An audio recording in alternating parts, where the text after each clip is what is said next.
TV Al-Waha. Hot Inspiration. Assalamualaikum warahmatullahi wabarakatuh. Sedulur TV Al-Waha dimanapun Anda berada, dari kawasan Sejuk Buniwah Kerajaan, Kecamatan Bojong, Kabupaten Tegal, Jawa Tengah, inilah channel TV Al-Waha Hot Inspiration.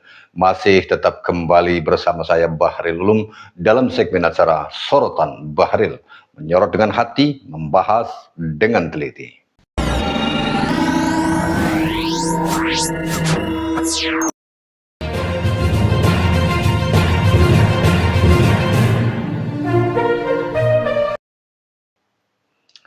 Sedulur TV Al-Waha, kali ini kita akan menyajikan sebuah penjelasan yang sangat mengejutkan bagi kita semuanya, terutama bagi warga Nahdlatul Ulama dan seluruh bangsa Indonesia, sedulur TV Al-Waha. Karena berdasarkan apa yang disampaikan oleh beliau, Kiai Haji Imaduddin Usman Al-Bantani, bahwa ternyata sejarah penyebaran Islam itu sudah dibelokkan sedemikian rupa oleh mereka yang mengaku sebagai keturunan Nabi Muhammad dari bangsa klan Ba'alwi, sedulur TV Al-Waha. Nah, apa dan bagaimana penjelasan selengkapnya kita akan simak setelah saya memberikan informasi ini, bahwa apabila Anda ingin tersambung secara batin dengan beliau Kiai Haji Imaduddin Usman Al-Bantani, silahkan Anda miliki buku amalan istighosah ijazah dari Kiai Haji Imaduddin Usman Al-Bantani ini, sedulur TV Al-Waha.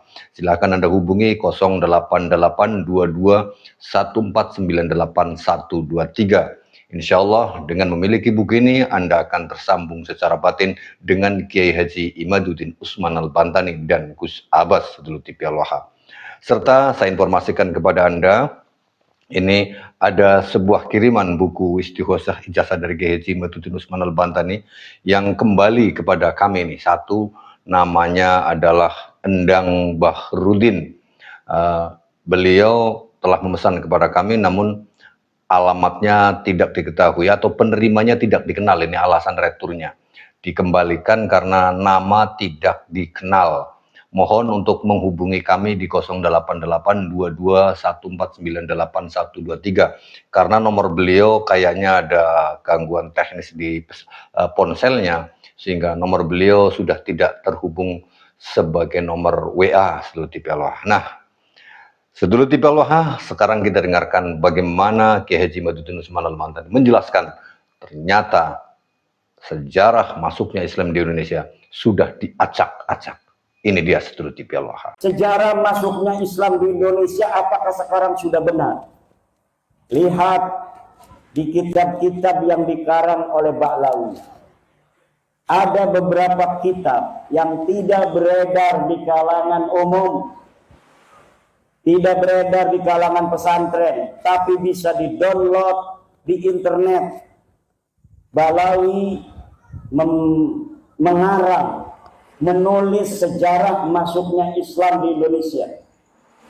Seperti Alwi bin Thahir, Ba'lawi mengarang sejarah masuknya Islam di Indonesia dalam bukunya Al-Madkhal fi Dukhulil Islam fi Syarqil Aqsa. Di dalamnya mereka mengatakan bahwa Islam masuk ke Indonesia oleh Ba'lawi. Kitab yang kedua, Rihlatu Jawa Al-Jamilah, karangan Soleh Al-Hamid. Di dalam kitab itu pun dikatakan penyebar agama Islam dari Ba'lawi, Yaman. Kemudian kitab Samsud Dhahirah, karangan Abdurrahman Al-Mashhur, dan dita'liq oleh Muhammad Dia Shihab, dikatakan penyebar agama Islam di Indonesia Ba'lawi, Yaman. Kemudian Muhammad Hussein Muhammad Al-Kaf membuat buku sejarah masuknya Islam di Indonesia, Al-Islam fi Indonesia Al-Mu'asirah, karya Hussein Muhammad Al-Kaf. Juga di dalamnya menyebutkan penyebar agama di Islam di Indonesia adalah Bahlawi. Ini Bapak Ibu saudara-saudara, makanya kalau kita klik Dukhulul Islam di Nusantara berbahasa Arab, maka yang akan keluar adalah sejarah versi Bahlawi. Tapi kalau kita klik dengan bahasa Indonesia, sejarah masuknya Islam di Indonesia, yang akan keluar adalah Mansur Suryanegara, Hamka, dan penulis-penulis sejarah Islam di Indonesia lainnya. Benar, tapi kalau kita kliknya dengan bahasa Arab, maka yang akan keluar kitab-kitab sejarah masuknya Islam di Indonesia karangan Bahlawi. Dan kami mengajak kepada putra-putri Indonesia untuk melek sejarah. Yang bisa nulis bahasa Arab, tulis sejarah Indonesia dalam bahasa Arab. Yang banyak, judulnya macam-macam. Buka manuskrip dari Nusantara. Baca buku-buku antropologi, historiografi yang ditulis oleh orang-orang Portugis, yang ditulis oleh orang-orang Spanyol, yang ditulis oleh orang-orang Cina, yang pada abad ke-14, ke-15, ke-16 orang-orang dari Portugis sudah datang ke Indonesia, mencatat dalam Summa Oriental, mencatat dalam The Asia, mencatat di dalam kitab-kitab lainnya keberadaan Wali Songo di Indonesia pada saat itu. Tetapi hari ini sejarah itu banyak yang berubah. Maka para penulis, para pemuda yang punya YouTube-nya angkat masalah sejarah. Buka itu karya ulama-ulama Indonesia. Buka itu karya-karya ilmiah ulama-ulama kita dalam sejarah, angkat di dalam YouTube. Yang bisa nulis di web, nulis di web. Yang bisa nulis buku, nulis buku. Yang bisa di Instagram, Instagram. Yang bisa di Facebook, Facebook. Kenapa? Untuk melawan narasi-narasi sejarah yang dibelokkan oleh oknum-oknum yang ingin menguasai kesejarahan Indonesia masa lalu, agar mereka yang ada hari ini bisa mendapatkan manfaat dari apa yang ditulis oleh sejarah mereka tentang leluhur mereka yang palsu. Leluhur mereka tidak punya andil apapun di dalam kesejarahan bagaimana menyebarkan Islam, tapi mereka ingin ditulis leluhurnya sebagai penyebar agama Islam. Leluhur mereka tidak ada andil di dalam perjuangan kemerdekaan Indonesia, tapi hari ini mereka ingin dicatat leluhurnya sebagai pejuang kemerdekaan Indonesia. Padahal leluhur mereka adalah orang-orang yang ikut Belanda menjadi antek-antek Belanda. Surat-surat mereka masih ada. Bagaimana korespondensi mereka dengan Belanda? Doa-doa ulama-ulama mereka masih ada sampai sekarang di Leiden, Belanda. Saya pernah ke perpustakaan Leiden di Belanda, membaca doa-doa ulama-ulama mereka untuk kerajaan Belanda, untuk Ratu Wilhelmina, agar kekuasaannya di tanah Nusantara dilanggengkan oleh Allah Subhanahu wa Ta'ala.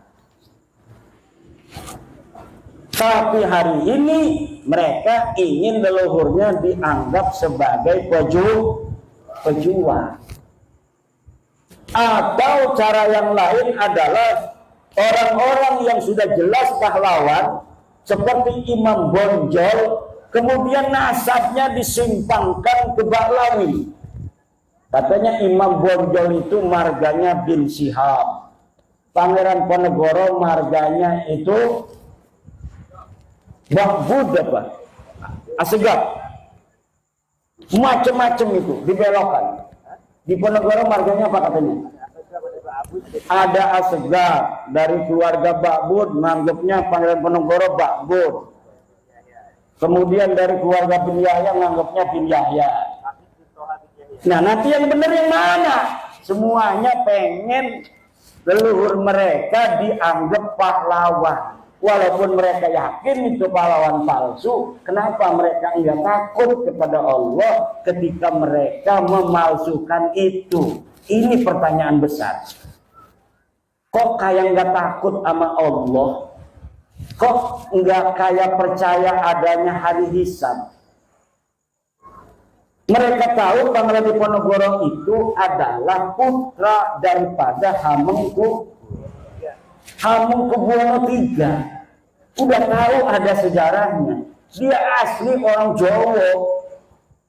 Tapi kenapa kemudian mereka tidak malu untuk membelokkan leluhurnya Pangeran Ponegoro diakui sebagai orang Yaman? Ini tidak masuk akal-akal yang akal-akal fitri. Ini ada masalah dengan akal mereka ini. Kalau sampai ketahuan apa enggak malu? Buktinya sekarang sudah ketahuan. Tapi pelangga-pelongo bayar aku. Kemeliti. Kemudian ada Mbah Abdul Malik Banyumas. Mbah Abdul Malik Banyumas asli wong Banyumas ngomong apa? Katanya itu adalah bin Yahya. Masya yang masih hidup Al-Mukarram Asy-Syaikh Maulana Roma Irama. Daripada Maulana-Maulana yang lain itu yang jelas saja sih. Perjuangannya pada Islam, Roma Irama, betul. Lagu-lagunya kita dengerin, lagu Roma Irama, Masya Allah, sebujur bangkai, kita ingat mati. Betul. Daripada orang ceramah halu-halu, Mi'raj 70 kali, leluhurnya bisa membuat rantai dari emas, bisa susah. Luar biasa itu keramat-keramat memadamkan api neraka, bisa menyalati orang yang mati walaupun leluhurnya sudah mati ratusan tahun. Dicekoki umat Islam Indonesia dengan khurafat-khurafat. Wih, kayak orang Muhammadiyah, orang Wahabi ngomong khurafat-khurafat katanya. Bukan, Pak. Karomah dan khurafat itu beda. Kalau di dalam kitabnya Imam Asy'arani itu menulis keramat-keramat para aulia. Walinya ada, keramatnya zahir. Orang tahu semua, ditulis oleh Imam Asy'arani, itu namanya keramat. Tapi kalau orang biasa kayak Muhammad Sohib Mirbat yang tidak ada keterangan dia ulama, kemudian disebutkan keramatnya, itu namanya khurafat, cerita-cerita palsu. Untuk apa tujuannya? Glorifikasi leluhur mereka yang tidak mau kalah dengan wali-wali lain yang ditulis keramatnya. Kalau Syekh Abdul Qadir Jailani, keramatnya zahirun muntasyarun, itu ditulis dan ada saksi dari kitab-kitab yang satu masa dengan Syekh Abdul Qadir Al-Jailani. Syekh Abdul Qadir Al-Jailani satu masa dengan Ibnul Jauzi. Ibnu Jauzi menulis dalam kitabnya bahwa ada di Baghdad seorang ulama besar namanya Syekh Abdul Qadir Al-Jailani, seorang sufi yang sangat dicintai oleh orang-orang yang awam, yang dia menulis kitab-kitab keramatnya dohir disaksikan orang banyak. Tapi kalau Faqih Muqaddam Ba'lawi, leluhurnya Kabid-Kabid yang katanya bisa mi'raj 70 kali, saya cari nama Faqih Muqaddam di abad ke-6 dan ke-7 Hijriah, ada tidak ulama yang mencatat seseorang yang bernama Faqih Muqaddam? Tidak ada seseorang yang bernama Faqih Muqaddam. Dia orang Tarim, dia orang Yaman. Kitab di abad ke-7, ke-8 banyak sudah ditulis tentang ulama. Siapa saja yang ada di Tarim. Tidak ada yang menyebut seseorang bernama Faqih Muqaddam yang dianggap wali dan keramat pada masa dia hidup, apalagi bisa mi'raj ke langit 70 kali dalam sehari. Terayat.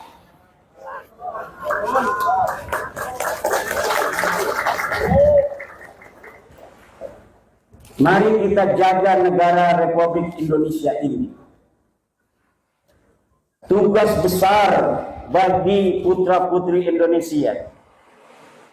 Pembelokan sejarah yang terjadi baik dari sisi peradabannya maupun kemudian sejarah masuknya Islam di Indonesia, tugas besar.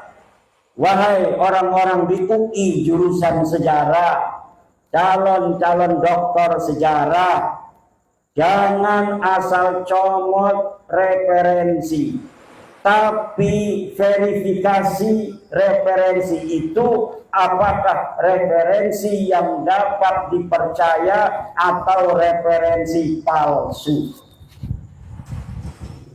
Ada sebuah manuskrip namanya Negara Kertabumi, ditulis 1679. Disebutkan namanya karya Pangeran Arya Wangsakerta, putra daripada Raja Cirebon. Ditulis sejarah tentang Indonesia, silsilah para raja-raja, silsilah Wali Songo, Keba'lawi di situ. Tahunnya 1769-an.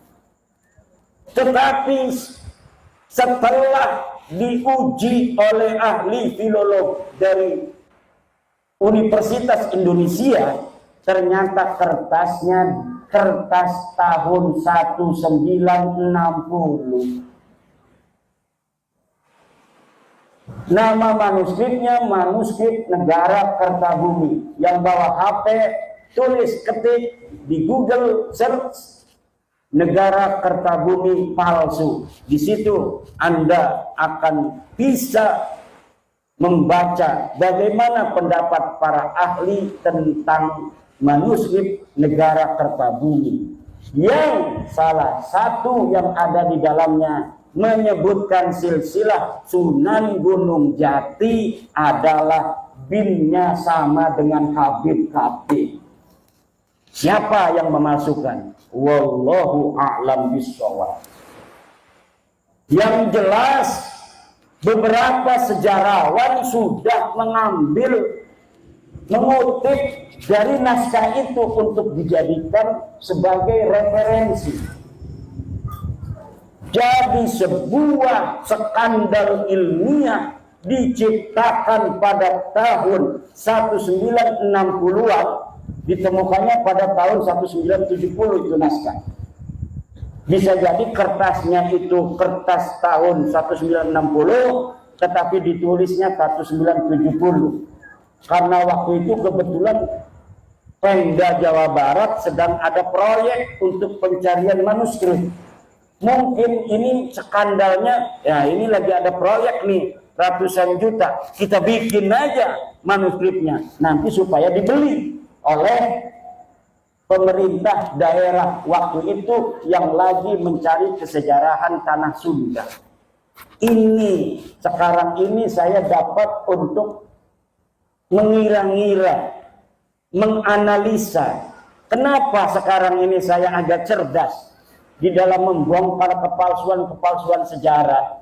Karena semenjak saya meneliti nasab Ba'lawi yang sudah terbukti bukan keturunan baginda Nabi besar Muhammad SAW ini, saya banyak membaca kitab-kitab sejarah Ba'lawi yang setelah dikolaborasi dan dimuqabalah dengan kitab-kitab lainnya, ternyata sejarahnya palsu. Bahkan ada satu kitab yang namanya Tarikh Sambal, baru diketemukan katanya manuskripnya, ternyata setelah diteliti pada abad 10 Hijriah itu yang dikatakan adalah sebagai tahun di mana Syekh Sambal ini hidup, ternyata orangnya saja Syekh Sambal ini terindikasi kuat fiktif. Dan kalau misalnya kitab Tarikh Sambal ini betul-betul dibuat dari manuskrip abad yang ke-10, mana sekarang manuskripnya? Katanya manuskripnya sudah hilang lagi. Kemudian ada kitab manuskrip asli, namanya manuskrip Tarikh Ibnu Hisam. Di dalam Tarikh Ibnu Hisam tidak ada berita tentang Fakih Muqaddam. Tetapi kemudian ketika dicetak oleh Muhammad Al-Habsyi, di dalam versi cetaknya itu ada nama Fakih Muqaddam. Akhirnya saya sekarang berkesimpulan, sejarah Indonesia pun tidak aman dari pembelokan-pembelokan pada masa lalu. Maka kerja keras Mbah Dunyo akhirat. Ini youtuber-youtuber cerdas dari Banyumas.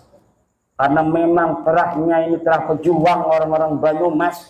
Youtubernya juga nggak punya urat takut sama sekali. Youtuber lain itu pada ngumpet, wajahnya nggak kelihatan, ada yang pakai topeng segala. Lah ini youtuber Banyumas, wajahnya yang ganteng itu kelihatan. Masya Allah. Dan ketika tesis saya keluar, kebanyakan youtuber yang mengangkat tentang tesis saya itu dari Banyumas dan sekitarnya.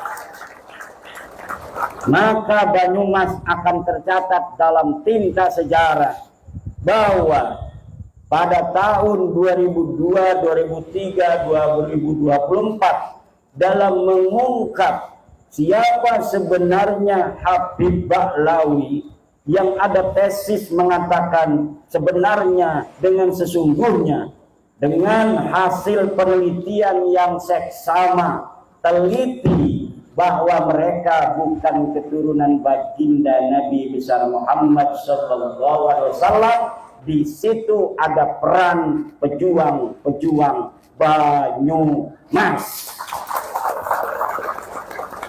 Sejarah akan mencatat ini. Tidak sembarangan. Ini bukan kebetulan. Ini bukan kebetulan. Banten, Banyumas, Banyuwangi. Banten kepalanya, Banyumas pusernya, Banyuwangi ujungnya, kakinya. Kalau Banten kepalanya sudah mikir, Banyumas pusernya itu pepet, ini bisa mati orang. Tapi sekarang Banyumas sudah terbuka, tinggal kakinya Banyuwangi. Ini apakah sudah ada Pak Banyuwangi? Sudah ada kakinya berjalan. Pantas sekarang sudah terbukti benar-benar bahwa Ba'lawi, Habib itu terbukti secara ilmiah ilmu nasab, ilmu sejarah dan tes DNA, mereka bukanlah keturunan baginda Nabi Muhammad sallallahu alaihi wasallam.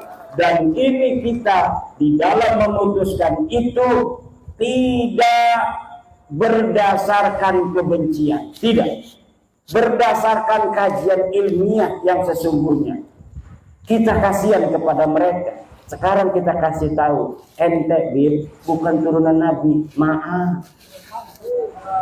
Ini buktinya sejarah. Kitab-kitab sejarah tidak mencatat keluarga ente sebagai turun Nabi. Ini kitab-kitab nasab, leluhur ente tidak dicatat sebagai keturunan Nabi. Ini hasil tes DNA keluarga ente dari Yaman. Sudah 180 orang yang tes DNA dan semua tes DNA-nya haplogrupnya G. Kalau keturunan Nabi, haplogrupnya J1. Kalau orang-orang yang haplogrupnya G itu menunjukkan dia bukan keturunan Nabi, tapi mereka juga bukan orang Arab.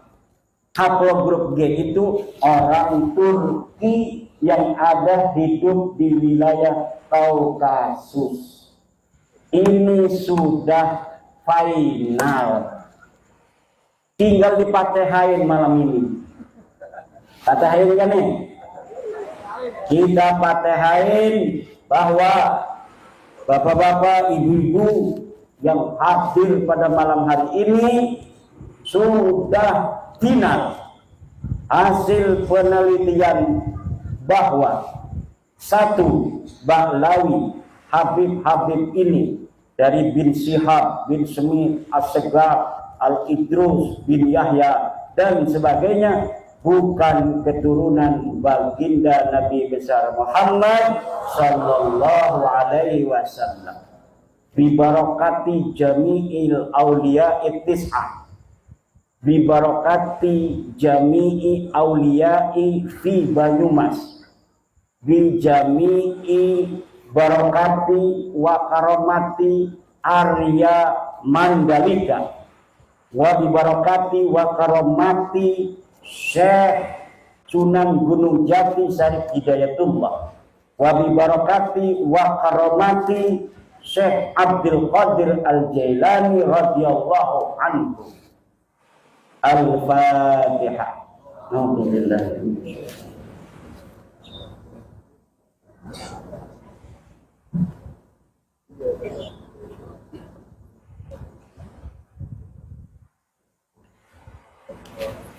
Dan semoga orang tua kita, guru kita bersama, Kiai Haji Raden Soleh Solehat, ya Allah, Kau angkat derajatnya setinggi-tingginya, Kau ampuni segala dosa-dosanya, Kau terima segala amal baiknya, anak cucunya semoga Kau jadikan para ulama-ulama besar, pemimpin-pemimpin bangsa dan negara. Dan ya Allah, yang hadir pada malam hari ini dalam haulnya, semoga semuanya diangkat derajatnya oleh Allah, diberikan kesehatan dan keselamatan, panjang umur, kaya raya, pangkatnya tinggi. Polisi yang sekarang hadir ya Allah jadiin Kapolri, tentara yang hadir jadiin Panglima TNI.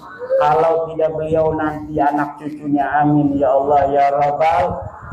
Banser PWI yang hadir banyakin duitnya, kaya raya, bikin pabrik semuanya, amin. Kita bangun Banyumas sini pabrik sendal, sini pabrik sepatu yang punya Banser dan PWI, amin. Ibu-ibunya nikahin anak perawannya sama Banser. Kiai aja dijaga, apalagi anak ibu-ibu. Amin. Mau pilih Banser apa pilih Kiai? Jawab. Banser kalah. Kayaknya Kiai katanya. Bu, Kiai mah udah punya istri, nggak apa-apa. Bu, sama Kiai boleh. Udah punya istri nggak apa-apa. Kalau Banser masih jejaka, Kiai udah punya istri boleh nggak apa-apa. Itu jawab sendiri saya. Bu, Bapak, alhamdulillah silaturahmi kita malam hari ini insya Allah diberkahi oleh Allah Subhanahu wa Ta'ala, dan semoga PWI yang diketuai oleh Kang Mas Agus Mariono akan dilantik nanti pada tanggal 10 akan membawa barokah dan manfaat untuk umat Islam khususnya di Banyumas, umumnya di Indonesia. Mari kita ingatkan generasi muda kita untuk menjaga sejarah bangsa Indonesia, untuk menjaga sejarah Islam Indonesia, untuk menjaga sejarah jam'iyah kita, Jam'iyah Nahdlatul Ulama, untuk menjaga kiai-kiai Nusantara, kemuliaannya dan kehormatannya, untuk menyebarkan paham toleransi, menyebarkan paham-paham kebangsaan, persatuan. Kita tidak memusuhi siapapun. Yang sedang kita luruskan nasab mereka bukan berarti kita membenci mereka. Betul? Kita meluruskan nasab mereka dan kekurangan ajaran mereka di dalam merubah sejarah NU, sejarah negara, sejarah perjuangan bangsa. Kalau itu sudah tidak dilakukan, mereka ingin hidup bersama kita, kita harus terima. Siap? Kita orang Nusantara diajari budi luhur yang tinggi tiada tara. Betul? Kita diajari oleh orang tua kita kesopanan, kita diajari kesantunan, kita diajari kasih sayang terhadap siapapun. Kita akan lindungi mereka kalaulah mereka kemudian sudah menyadari kekhilafan mereka tentang perendahannya terhadap Nusantara, terhadap sejarah-sejarahnya. Kita akan bisa hidup sebangsa setanah air dalam kerukunan dengan saling harga menghargai berdasarkan akhlak-akhlak Nusantara, akhlak-akhlak Islam Ahlussunnah wal Jamaah, dan berdasarkan ajaran Pancasila, sila pertama sampai sila kelima, terutama sila kedua, kemanusiaan yang adil dan beradab. Wallahu huwal muwaffiqu ila aqwamit thoriqin. Wassalamualaikum warahmatullahi wabarakatuh.